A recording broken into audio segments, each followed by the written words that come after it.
How to turn off create Excel fields.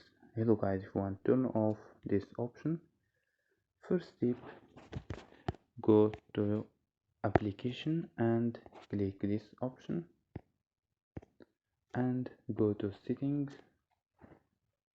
So click settings and scroll down, and here you can find option, so you can turn off create Excel fields.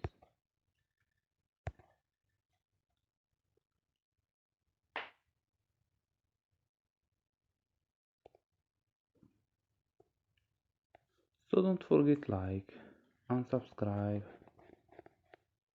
Bye.